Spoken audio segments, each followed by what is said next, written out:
Coming up next on Central Illinois World War II Stories, we'll feature the story of 3 men who survived the sinking of the USS Indianapolis.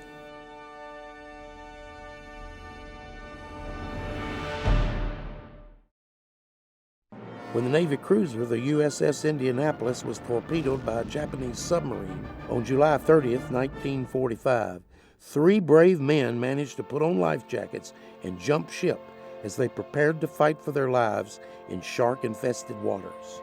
Art Lienerman, Earl Riggins, and Don McCall were among the 1,197 crew members on board in the South Pacific just after midnight at 12:14 a.m.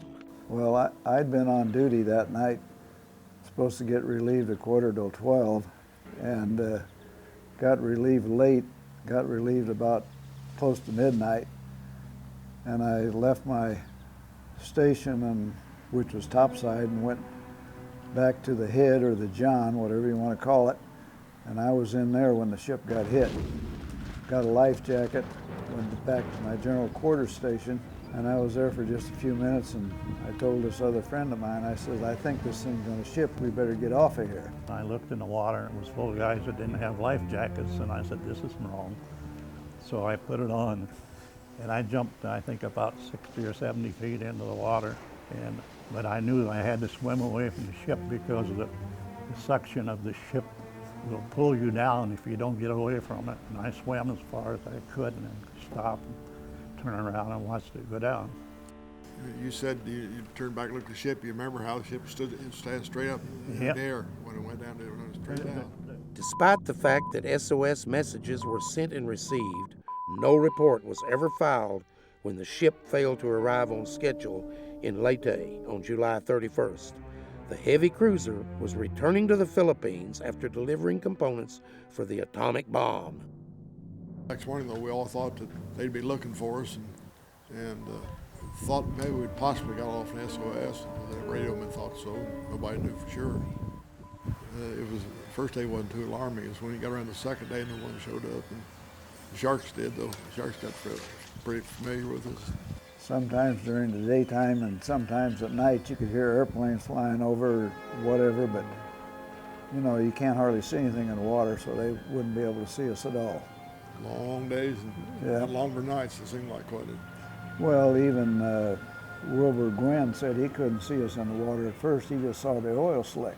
But before the pilot, Wilbur Gwynn, arrived, these 3 men and nearly 900 others drifted, prayed, or hallucinated during the 5-day wait for rescue. Some men were so dehydrated they had no choice but to drink the water and pay the price. The salt water sent them to their death. Well, yeah, a lot of fellows They did drink it and they'd hallucinate. They come to me. My best friend come to me the afternoon before the plane spotted us and said that early, he said, the Indies just done the water. He said, Scuttlebutts was the water cooler. Still working. He said, the water's good, come on, go with me. And I said, Bob, stay here.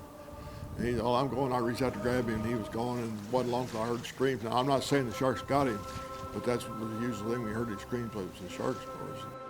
Art, Earl, and Don endured the constant patrol of hungry predators from dusk to dawn. The sharks were there, but you're so petrified that, you know, you just absolutely, you're trying to survive and you're doing everything you can. At first they beat the water. I thought that's not a good idea because that attracts them. So after that I swam away a little bit by myself and I just doubled up in the ball when I seen them. Whenever they decided they were hungry, there wasn't much anything you could do about it. A lot of the guys, some of them didn't have life jackets, and we took life jackets off of some of the dead guys, and that's when you can see when the bodies would sink away. We did the same thing, and be just a half body left. And we were saving life, and I'm sure they were too. We were saving life rafts, or jackets, because some people didn't have them, and because life jackets were given out. The older jackets did give out, I think. Yeah, they did. Mine was still, I was about here, but it was still floating me. Struggling in harsh conditions in that same Pacific Sea was the ship's captain, Charles McVey III.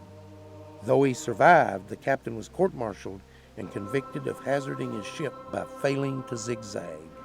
He was informed his route would be safe.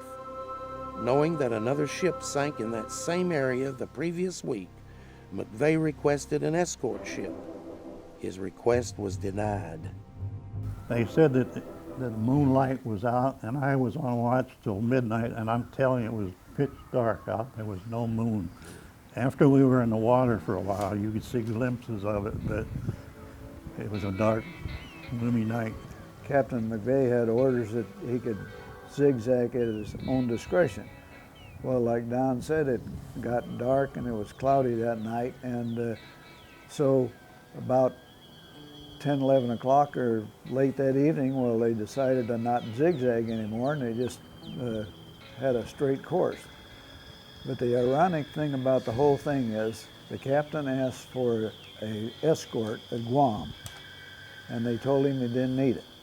But then after the war was over, we found out that a week before that, the destroyer had got sunk in that same area that we were going through. So somebody out there dropped the ball. The sinking of the Indianapolis troubled McVey for years. In 1968, he committed suicide. Following his death, survivors and others organized a campaign to clear his name. In the year 2000, the captain was finally exonerated by the U.S. Congress. Had McVey survived, he would have learned the Navy feared exposure of their most closely guarded secret. They had broken Japan's naval codes. Art, Don, and Earl were among the 317 who survived the sinking of the USS Indianapolis. They believe their strength to survive came from enduring much hardship while growing up on the farm. My mother had 4 children. My dad died when I was about 10, and I had to survive by hunting rabbits and picking up coal on a railroad track, and I had a hard time. We raised gardens and chickens and pigs, and that's what kept us alive. You're working out there on a farm in the sun, and it's 100 degrees in the shade, and you know, you're pitching bundles onto a rack wagon and hauling them to the thrash machine, and you're beating on a pair of old mules trying to keep them going. I had uncles on the farm. I spent all summer helping bale hay and you know, various things, and worked on the farm. You get toughed up to those kind of things. Those tough times prepared them for the greatest, most heroic challenge of their lives. People like to call us heroes, and I was an air sea lookout, and I watched the guys land on Tarawa the first time. The heroes are still out there. We're just survivors, and the reason we survived was because we had somebody watching over us. Yeah, they talk about the football players being heroes or baseball players being heroes. That's far from being heroes. Like Don says, it's those boys that give their lives for this country. Well, the whole thing about the whole thing is that we survived, and we were able to have a family and